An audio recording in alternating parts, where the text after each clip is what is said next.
Welcome to the Be Well at USASK podcast. My name is Peter Headley. I serve as the Director of Student Affairs and Services at the university. This podcast is for all members of the University of Saskatchewan community. Each week, members of our community will join me to share ideas and provide guidance on all aspects of being well, and we'll be highlighting campus initiatives and resources designed to engage and support you. In these challenging times, we hope the ideas and information we share will help. In this episode, I'm going to be talking to Pirita Mattola, who is the manager of the International Student and Study Abroad Centre at the university, ISSAC for short, and to Jordan Hartshorn, who's an International Education Officer at ISSAC. We're going to be talking about the unique challenges that international students at the university might be facing right now, and the ways in which the team at ISSAC can support. Well, welcome, Pirita. Welcome, Jordan. Thank you for having us here. Yeah, it's great to be here. So perhaps we can start off, and maybe Jordan, you can start. Tell me a little about how you came to be at the university and why you were drawn to working with international students. Mm-hmm. Well, I was actually born and raised in Saskatoon. I'm a fourth generation settler Canadian, and I went to the University of Saskatchewan from 2006 to 2011. And it was during that time that I actually did volunteering with what was then the International Student Office, just helping out at orientations. And after I graduated, I spent 2 years abroad living in Great Britain. And then when I came back, no offense to Canadians or anything like that, but I'd been working in hostels and things like that. So I'd gotten used to a very international environment. So I missed that. And then when I was just taking a few extra classes at the U of S, I volunteered again at the office and ended up wiggling my way into a student assistant position at ISSAC. And I haven't left since. And that was in 2015. That's great. How about you, Pirita? Well, I actually did my schooling in Europe, and during university, I took advantage of every possible study abroad opportunity that existed. And shortly after that, I immigrated to Canada, and partially because of my own experiences, I realized that I really wanted to work in a field that would allow me to support others who might be new to this country. At the same time, I also wanted to encourage people to gain more international experience because I had experienced myself how beneficial living in another culture had been for my personal growth. And ISSAC was really the perfect place that allowed me to do both of those things. That's great. Thanks. So I know, like so many other teams on campus, that the work that you guys are doing is looking very, very different, not least the fact that I'm talking to you both from your homes today, when you would typically be somewhere in their basement at Place Royale. We know that COVID-19 is impacting us all in the way we work, but from your office's perspective, Jordan, what are some of the unique challenges that international students are facing right now? Yeah, and I guess when answering a question like this, Peter, I think it's always good for Canadians or those not necessarily familiar with the term international student to kind of identify what we mean by that. Yeah, sure. Because there's different definitions that work with that, whether it's from the institution or from the experience of students. Because international students generally mean those who are not permanent residents or citizens in Canada who are taking on studies, likely taking on a form of temporary residence. They come for the University of Saskatchewan. They come from all around the world. There's a lot of students, especially the U of S, that come from China, from the United States, from Iran, from Nigeria, India, but also other corners of the world. And when you think of challenges that people might be facing with COVID-19, I'd invite listeners who are home in the country that they're from to think of, what would you be doing to navigate the situation if you were abroad right now? Where would you turn? What would be familiar to you? What would be your sense of problem solving in an environment that you might not be entirely familiar with yet? And I think that's where a lot of the challenges might come from for international students, is that the maybe lack of familiarity or entrenched formal or informal supports. When we talk about informal, we talk about families, friends, community, and social networks that, if you're a new student here, you're still developing those. It's not as easy just to turn to friends and family when they're halfway around the world. And then in terms of formal supports, that's like your government institutions, your healthcare, the University of Saskatchewan itself. It's knowing how to navigate those spaces and knowing what's available. And you're not always going to know what to do in these situations. In terms of informal supports, it takes a bit of time to develop those connections, and they just might not be there. In terms of formal supports, it's the university's doing a great job through crisis aid to assist students financially right now. But sometimes, as international students and as non-citizens or non-permanent residents, those formal supports aren't built with temporary residents in mind. Temporary residents being international students. For example, Canada just announced the Canadian Emergency Student Benefit just earlier in the week, but that explicitly did not include international students, so that financial aid is not directly available to them. Instead, the government decided to announce that work hour restrictions for study permit holders were lifted so that students could work more if their employment was an essential service. But of course, that means weighing the do I work more to make more money, but also risking my exposure to COVID-19. So, there's just might not be those things, that sense of formal supports available. And then there's, a little bit more of the obvious things. Like obviously there's a financial crisis for a lot of people right now, given the lack of job opportunities. A lot of international students rely on service sector jobs to, pay the bills during the school year, and those jobs have dried up. Some might be relying on family members to send them money, but other countries are being impacted by this as a global situation. So there might be limited opportunities to get that money sent to them. And of course, financial precarity can be one of the, key beginnings of other challenges or exacerbate personal challenges or wellness and well-being that students are facing. I guess from a settlement perspective, one of the key processes or steps for successful settlement in a new place is socialization. And that has been drastically impacted as a result of COVID-19. Adapting to a new environment means interacting with the environment around you, and that's just not possible right now. And it can obviously just be a lonely experience in going through that. So we can say to students, video chat with your family back home as much as you can, but that's no substitute for the physical presence of familiars and loved ones. So yeah, that's great. And I know that with all of those things, your team has been providing lots of opportunities to engage, and I know you've been helping to guide students through that. And I guess we'd stress that your team is absolutely available there. So, Pirita, perhaps you could talk to us a little bit about the ways in which your team is thinking through the current situation, and ways in which you are practically providing support and guidance. Well, first of all, I'd like to say that although our physical location is closed, our virtual doors, so to speak, they are still very much open every day. There's a lot of uncertainty that has come with this time period, and many of our international students, as well as study abroad students, they've had to change their study, travel, and other plans. But I really want to emphasize to students that we're still available to answer any questions remotely. And as Jordan said, we might be able to help students navigate in this new environment. Our advising services, those are still available at the usual drop-in times. And there is more information about how to connect with us on our website, as well as the university website. We're also working really hard to post any new updates that we receive on the USASK website. And we are also sharing those through our weekly newsletter. In this kind of environment that we're in, things are changing quite rapidly, and there is a lot of new information coming at us on a daily basis, I would say, and that can be quite overwhelming. So what we can do is help filter that information and package it into more digestible pieces. But we also want to make sure that students have opportunities to really interact with others, even if it is remotely. We're all missing and craving for that human interaction right now.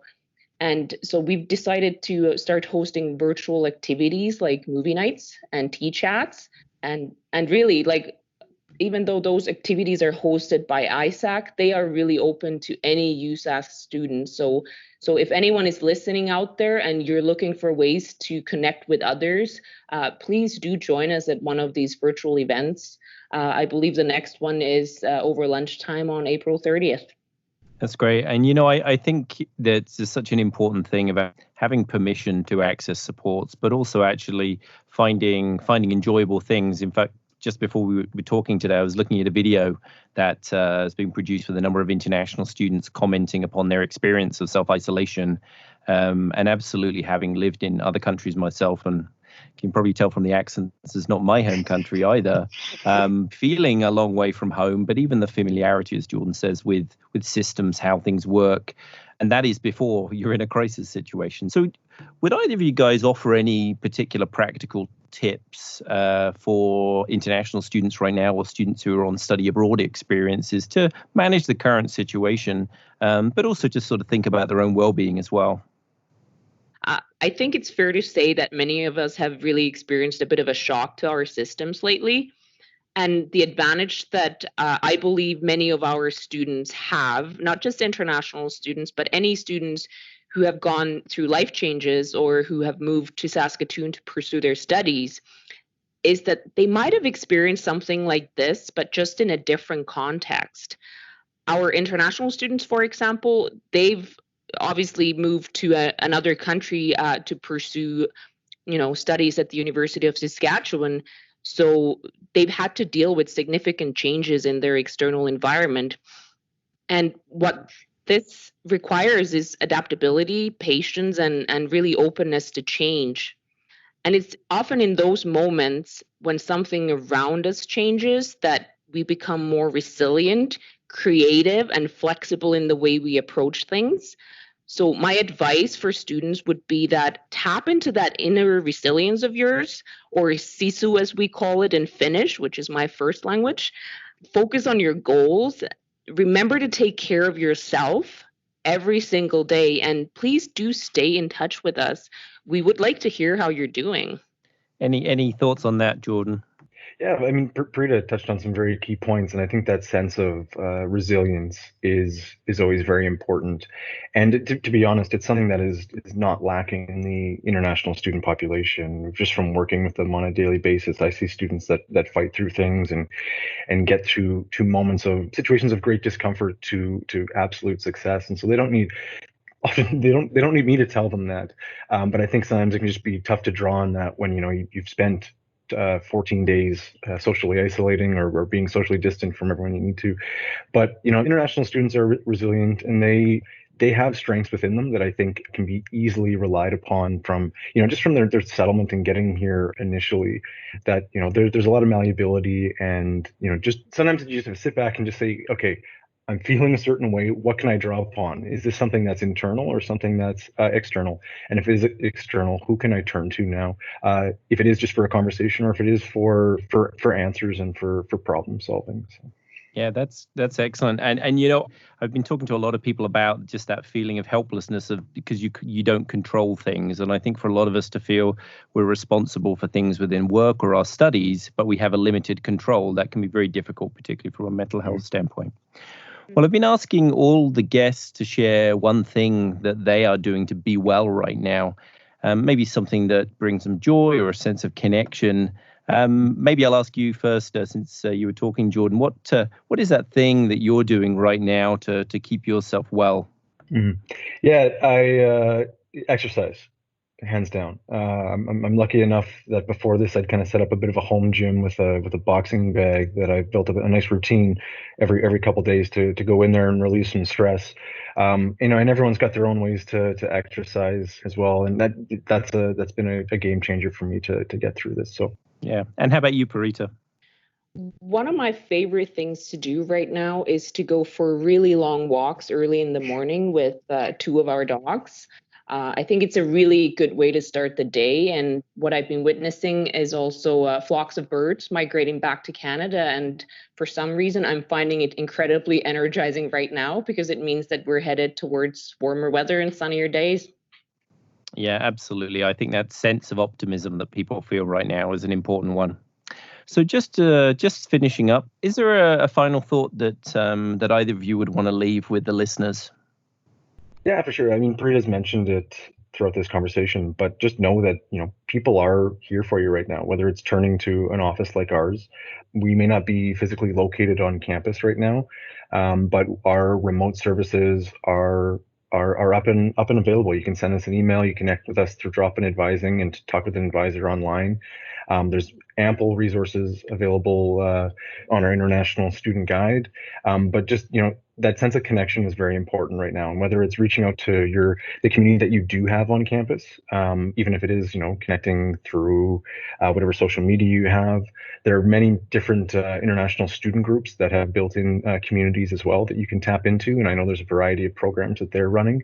It may feel personally that you're alone at times throughout this, but as we're all finding time and time through this, there is a growing sense of community, even though we're all physically distant right now. Sometimes it just takes a moment to just think about it and find out who it is that you can actually reach out to. And our office is certainly one of those people.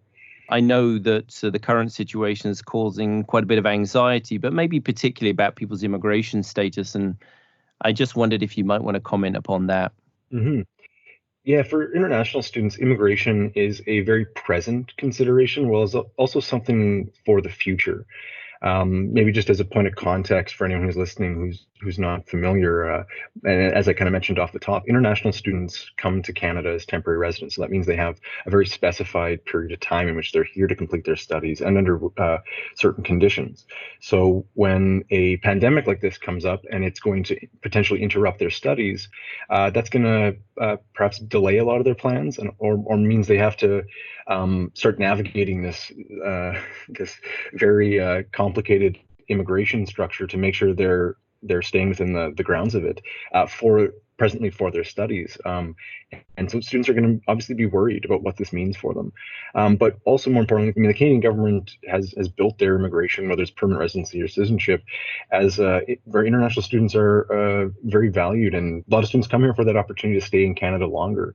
If you look at the Canadian Bureau of International Education has numbers, 60% of international students end up applying for permanent residency after their time here, and then also 70% end up working after they complete their program if they're taking a degree and obtain a postgraduate work permit. So there's this sense of that international students have longer plans here in Canada, and will this pandemic and the interruption to their studies and their study permit hinder this? So our office is constantly having to send out information. We have 3 regulated international student immigration advisors on staff, providing advice to students to make sure that not only that their studies don't interrupt it and that they don't run afoul of immigration status related to their study permit, but that they don't jeopardize any opportunity to remain in Canada as a worker or a permanent resident or even a citizen. So that would no doubt, after you spent a lot of time, energy, finances, and it could be your family has invested a lot in you coming here, that you would hate to lose that opportunity right now because of this pandemic. So I can't empathize, but I sympathize with the students immensely that this could be a worrying time for them in that regard. I guess the most important message there is that you have people who are fully trained to give that kind of immigration advice on the team. So if anyone has any worries or doubts, they really shouldn't sit there with them alone or try and source information alone, that they can come through to the team for some advice. Yeah, it's very important that you don't crowdsource answers from your friends, even though if your friends might be well intentioned.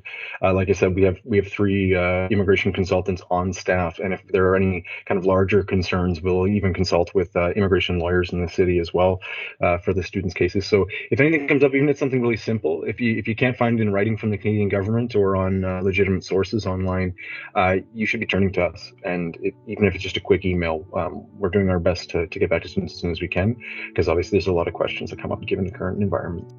Thanks, Jordan. Listen, that's a great reminder. So I know how busy you guys are, so I just wanted to say thank you again for taking the time to spend with me and share these thoughts today.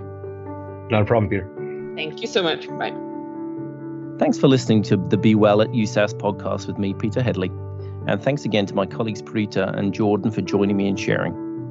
Students, faculty and staff can connect with the ISSAC team by phone or by email. The links are listed in the podcast details. Please subscribe and share this podcast. We're currently on YouTube and Spotify, so check in again for further episodes and more content. We'd also love to hear from you, so please post comments and questions, and we look forward to including them in future episodes. Also, if there's a person you'd like to see as a guest or a topic you'd like us to cover, please let us know. In the next episode, I'm going to be talking to Jocelyn Orb, the manager of the Student Wellness Centre. We're going to be talking about student health and well-being and the supports available from the Student Wellness Centre team. So until next time, stay safe and be well.